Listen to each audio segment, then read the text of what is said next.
자, 오늘 11월 13일 금요일 새벽 아침입니다. 데살로니가 후서 3장 6절부터 18절까지 말씀 함께 보겠습니다. 오늘 데살로니가 후서 이제 마무리를 합니다. 데살로니가 교회 성도들 일부에게 있었던 문제입니다. 대부분의 사람들에게 있었다라고는 보기 힘들 것 같고요. 지금 문맥상 저희가 관찰을 해보면 데살로니가 교회 성도들 일부에게서 보여지는 좀 심각한 문제였던 것 같아요. 오늘 내용을 근거로 정리해 보면 이렇습니다. 일을 하지 않아요. 일의 규모도 없어요. 그리고 질서 없는 생활을 하고 있고요. 굉장히 게으른 삶을 살아가고 있습니다. 이유는 단 한 가지예요. 그들에게 잘못된 종말론이 들어간 겁니다. 무의도식하고요. 남의 집안에 폐를 끼치고 규모 없고 게으른 삶을 살아가고 있어요. 이것은 바울이 전한 복음의 내용은 아니었습니다. 그래서 6절에 이렇게 얘기하죠. 너희를 명하노니 게으르게 행하는 자 그리고 우리에게 받은 전통대로 행하지 아니하는 모든 형제들. 게으르게 행하고 또 사도 바울이 또 전했던 그 복음의 진리에서 또 진리대로 행하지 아니하는 자들 그들로부터 떠나라 이렇게 얘기합니다. 근데 그냥 떠나는 것이 그냥 벽을 쌓고 담을 쌓고 상종하지 말아라 라는 이야기는 아니죠. 그들과 구별되라 라는 이야기일 겁니다. 자, 그러면 이 문제를 어떻게 해결해야 할까요? 자, 문제가 이제 확실해졌습니다. 원인도 있고요. 그 원인 때문에 발생한 어떤 현상도 있습니다. 자, 그리고 어떻게 해야 되는지도 우리는 알고 있어요. 자, 오늘은 어떻게 보면 이것은 잘못된 종말론이야 라고 알려주는데 그치지 않습니다. 오늘 본문을 자세히 관찰해 보면 진리는 우리에게 분명해졌습니다. 근데 이 진리를 공동체 내에 어떻게 적용하고 전할 것인가에 초점이 맞춰 있다는 것을 우리는 알아야 돼요. 자, 문제는 발생되어 있고요. 이 문제의 원인도 우리가 좀 알겠습니다. 그렇다면 이것들을 해결하는 이 복음의 진리를 어떻게 가정과 또 공동체와 관계 가운데 드러낼 것인가라는 거예요. 오늘 두 가지로 좀 보려고 합니다. 자, 첫 번째는요. 9절입니다. 9절이에요. 8절부터 보죠. 누구에게서든지 음식을 값없이 먹지 않고 오직 수고하고 애써 주야로 일함은 너희 아무에게도 폐를 끼치지 아니하려 함이니. 자, 이거 누가 했다고요? 우리가 너희 가운데 무질서하게 행하지 아니하였던 것들을 지금 강조하는 겁니다. 사도 바울과 그 무리들이 너희들과 함께 있을 그 3주 동안 혹은 3개월 동안 어떠한 삶을 살았는지 그 이야기를 하는 겁니다. 근데 그 목적이 뭐라고요? 자, 9절이에요. 9절. 우리에게 권리가 없는 것이 아니요. 권리가 있다라는 거죠. 사도 바울은 복음 전하는 자는 또 복음을 듣는 자를 통하여 또 공개를 받고 또 섬김을 받을 것을 이야기를 하고 있습니다. 그 막 100% 개런티된 어떤 것으로 강조되진 않지만 복음을 받은 자들이 복음 전하는 자들 섬기는 것, 그거 굉장히 아름다운 또 공동체 내 모습이라고 사도 바울은 이야기하고 있거든요. 그러니까 다시 한번 얘기하면 사도 바울은 우리가 그리고 내가 권리가 없는 것이 아니다. 사실 권리가 있다. 그런데 오직 스스로 너희에게 본을 보이기 위하여 지금 결론이 뭡니까? 권리를 포기했다라는 거예요. 그러니까 3개월 혹은 3주 동안 음식을 값없이 먹지 않았어요. 의도적으로. 권리가 있음에도.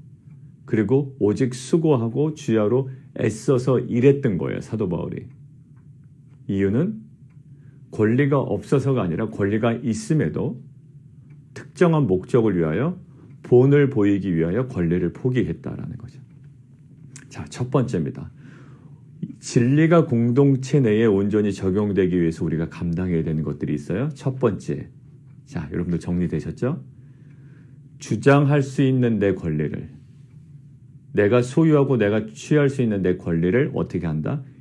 포기하는 거예요. 그 권리 포기가 공동체 내의 진리가 온전히 심겨지고 진리가 역사하는, 진리가 온전히 적용되는 귀한 밑거름이 됩니다. 그게 누구의 모습이었냐면 사실 예수 그리스도의 모습이었어요. 예수님은 인간 세계, 이 모든 인류에게 부활과 생명과 구원이라는 그 선한 영향력을 하면 너무 표현이 약하죠. 그런 놀라운 구속사의 열매를 주기 위하여 예수님께서 택하신 방법이 뭐였습니까? 그건 바로 십자가였고, 십자가의 핵심은 뭐였나요? 그게 바로 권리 포기였습니다. 예수님은 왕으로서, 메시아로서 누릴 수 있는 것들이 많았습니다. 그래서 사단이 유혹했던 거예요. 야, 너 돌을 떡으로 만들어 먹어라. 뛰어내려라. 나에게 절하라. 권세와 영광 너에게 있을 거다. 그 파워로 세상을 다스려라 라는 거예요. 예수님 충분히 그것들을 가질 수 있는 분이에요. 왜 그럴까요? 하늘의 영광을 가지신 분이거든요. 하나님과 동등됨을 취할 수 있는 분이에요. 그런데 예수님의 사역의 핵심이 뭡니까? 하나님과 동등됨을 취할 곳을 여기지 아니하십니다. 그리고 자신을 낮추셔서 권리를 포기하셔서 이 땅 가운데 내려오심으로, 그리고 이 땅에서도의 왕으로 권세를 다 포기하시고 십자가에 달려 돌아가심으로 이 구속사를 성취하셨단 말이죠. 예수님이 그런 것들을 가지실 수 없는 분이에요. 예수님은 그 모든 것들을 취하고 주장하고 소유하고 그것들을 누릴 수 있는 분임에도 불구하고 그 모든 예수의 권리를 포기하고 십자가를 지심으로 이 인류, 인간 세상에 구속사의 귀한 열매와 영광을 허락하여 주셨다는 거죠. 사랑하는 성도 여러분들, 그래서 베드로전서 우리가 여러 번 제가 반복하죠. 이 구절도. 우리 교회 공동체에 어떻게 보면 중요한 핵심적 가치이기 때문에 그래요. 자, 베드로전서 2장 21절을 보면 제가 다시 한번 읽겠습니다.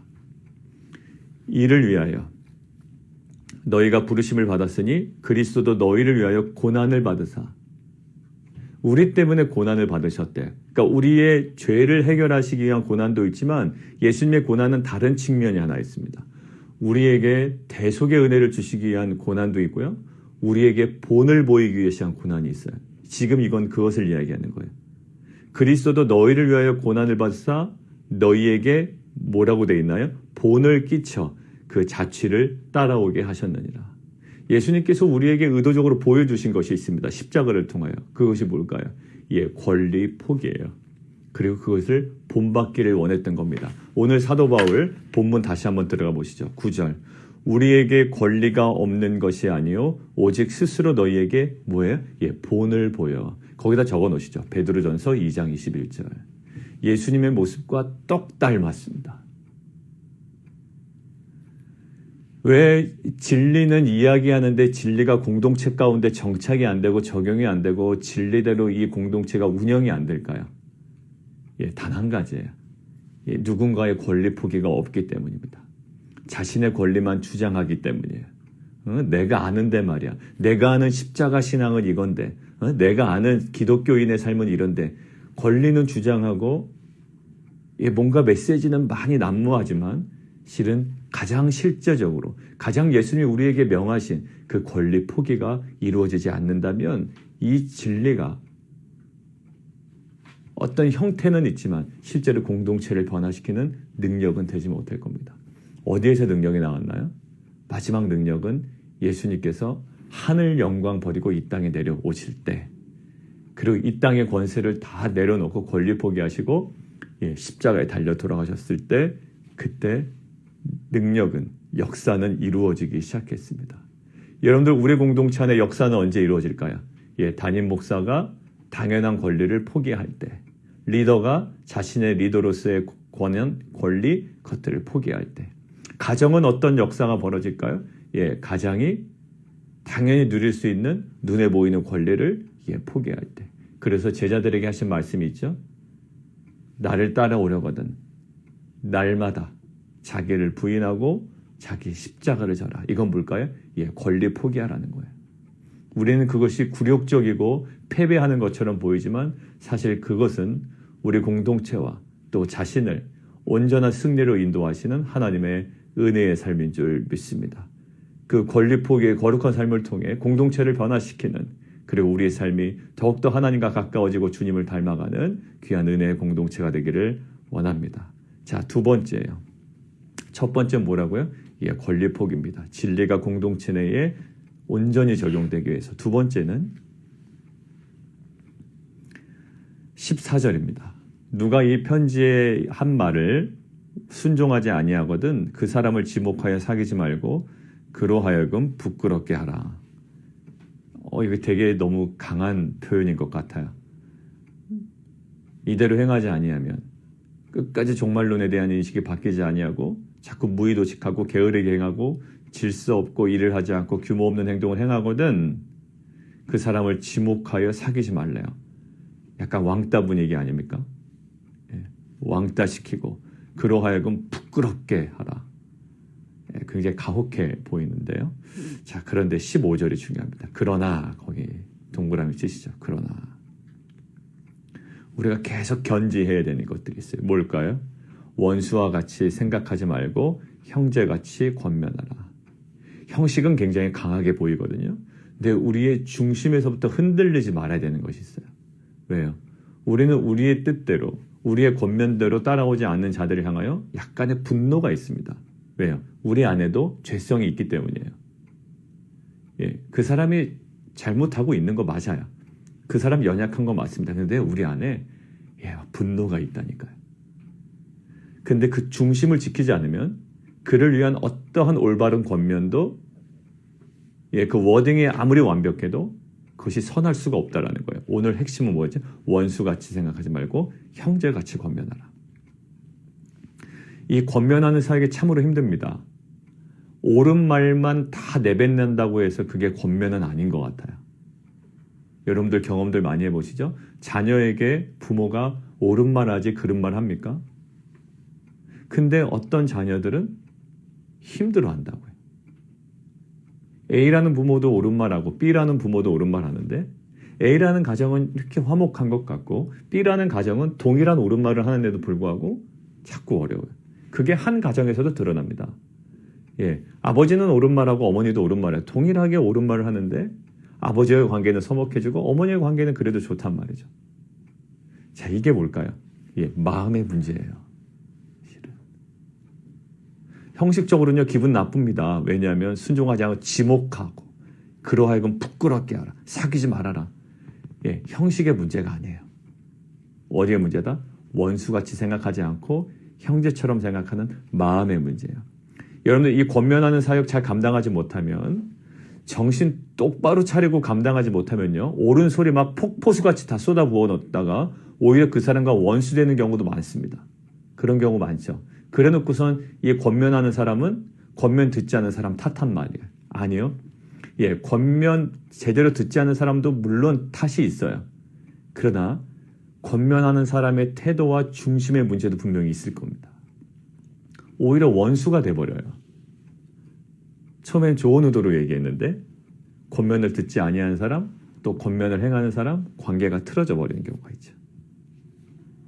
결국 훈계나 징계가 잘못되면, 중심부터 정돈되지 못하면, 오늘 계속 느낌이 뭐냐면 정돈되지 못하고 질서 있지 못하면 훈계가, 자녀를 향해서 그렇죠. 자녀를 향한 훈계가 즉흥적이거나 감정적인 거나 비이성적이거나 이렇게 되면 어떻게 될까요?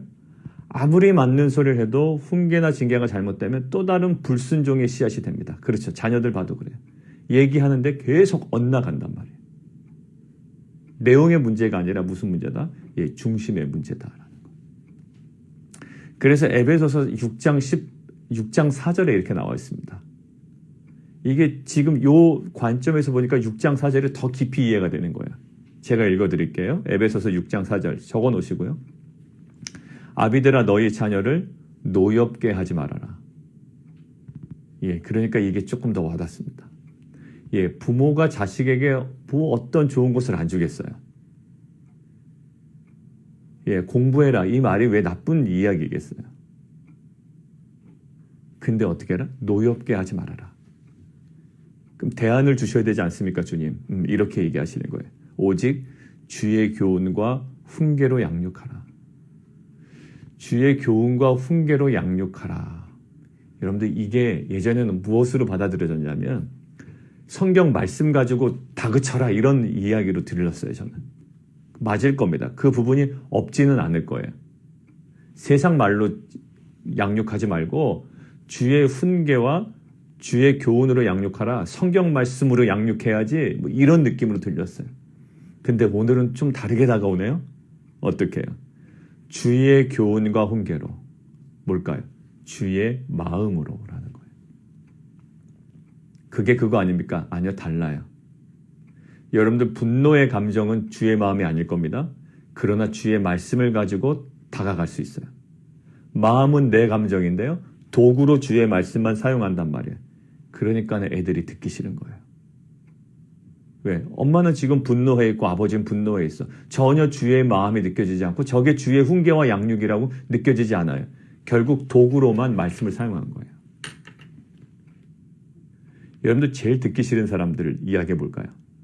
예, 법조항 들여대면서 너 이거 지킨 거야 안 지킨 거야? 맞죠? 안 지킨 거 맞아요. 근데 거긴 뭐가 없어요?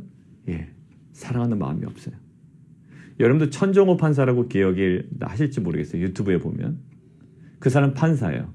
이 학생 잘못했습니다. 그런데요, 단순히 법조항만 들이대면서 얘기하지 않아요. 그래서 유튜브에서 유명해진 거예요. 나중에 한번 찾아보세요. 무슨 마음이 느껴졌을까요? 예, 판사님에게 법이 느껴지지 않고 아버지의 마음이 느껴진 겁니다. 왜 우리에게 뭐가 문제일까요? 성경을 몰라서가 아니에요. 너무 아는 척을 많이 할 정도로 우리는 성경을 많이 알 수도 있습니다. 그런데 뭐예요? 주의 훈계와 양육과 주의 마음이 없는 거예요. 오늘 정리하겠습니다. 이 진리가 공동체 내에 온전히 적용되고 그 역사하기 위해서 우리에게 필요한 것이 있다고 그랬습니다. 첫 번째 뭐라고요? 예, 권리 포기예요. 두 번째, 예, 주의 마음입니다. 이 두 가지, 오늘 하나님께서 주가시는 이 두 기둥을 가지고 오늘 다시 한번 우리의 삶을 점검해보고 우리 공동체를 좀 더욱더 거룩하게 섬겨나가는 귀한 빛과 소금 모든 성도님들 되시기를 주님의 이름으로 축원드립니다. 우리 함께 기도하겠습니다. 우리 함께 좀 기도할까요? 우리 두 가지로 기도하자. 우리 함께 하나님 맞습니다. 우리 가정에서도 막 큐티하라고 애들 막 닥달하잖아요. 야 큐티 안 해? 라고 막 이야기합니다. 근데 그게 이렇게 막 허공을 때리는 소리가 될까요? 우리 지체들에게도 야 이게 신앙이야 라고 이야기하지만 왜 그들과 관계가 왜 자꾸 어그러질까요? 그들은 변하지 않고 우리의 마음은 상하고 왜 그럴까요? 예, 오늘 두 가지예요. 예, 권리 포기가 제대로 되어 있지 않아요. 이거는 우리 책임이에요. 지금 가만히 보면 예, 그들 얘기하고 있지 않아요. 사도 바울은 자신이 누릴 수 있는 권리임에도 불구하고 포기했어요. 그게 바로 예수님의 모습이었고요. 십자가의 모습이었고요. 두 번째, 주의 마음이 없어요. 형식은 따라가요. 예, 지목하고요. 예, 그들과 사귀지 않고요. 부끄럽게 하는 거 예, 동일하게 할 겁니다. 우리도요. 근데 우리에게 아주 심각하게 결여된 것이 있어요. 그게 바로 주의 마음이에요. 하나님 이 온전한 권리 포기와 정말 순전한 주의 마음이 우리 가운데 다시 한번 회복되게 하여 주시옵소서. 그래야 그 복음의 진리가 우리 가정과 공동체 가운데 온전히 역사하는 귀한 공동체 되게 도와주옵소서. 우리 함께 기도하며 나가도록 하겠습니다. 우리 한 번 더 기도하죠. 우리 이종호 선교사님 그리고 박상선 목사님 위해서 기도해 주시고 그 다음에 우리 웨슬리교회 벤 성도님 우리 회복을 위해서 좀 계속 기도해 주시면 좋겠습니다. 그리고 이제 주일에 현장 예배가 재개되는데 모든 방역과 안전을 위해서 우리가 기도해 주시고 온라인 시스템 또 와이파이나 여러 가지 모든 상황들 시스템의 안정을 허락하시고 또 이 모든 그 장비들과 또 여러 가지 방송의 운영들이 가장 효과적으로 잘 운영될 수 있도록 우리 좀 기도해 주시면 좋겠습니다. 함께 기도하겠습니다. 살아계신 하나님, 진리를 사모하고 진리를 묵상하는 공동체, 그러나 이 진리가 제대로 역사하지 않은 것 같고 또 이 진리가 제대로 적용되지 아니한 것 같은 우리 가정과 공동체 모습 속에 하나님께서 두 가지를 말씀하십니다. 예수 그리스도의 십자가의 모습과 같은 권리 포기의 삶, 그리고 온전한 주의 마음, 이 두 가지를 우리가 다시 한번 묵상함을 통해 정말 그 거룩한 권리 포기와 이 온전한 주의 마음이 회복된 공동체, 또 우리 성도들을 통하여 이 복음의 진리가 온전히 역사하는 빛과 소금 공동체가 되게 도와 주시옵소서. 그러한 가정의 모습이 회복되게 도와 주시옵소서. 예수 그리스도의 이름으로 감사하며 기도드리옵나이다. 아멘.